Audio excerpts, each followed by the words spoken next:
Okay, kita ada satu peti sejuk Samsung Twin Cooling. Twin Cooling.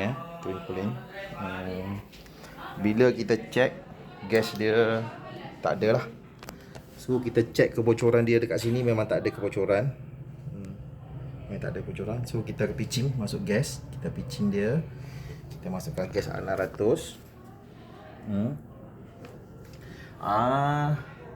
Lepas kita masuk gas, kita dapati ada kebocoran dekat dalam sini lah.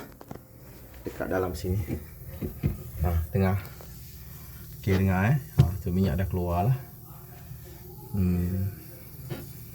So kebocoran ni kita akan welding balik.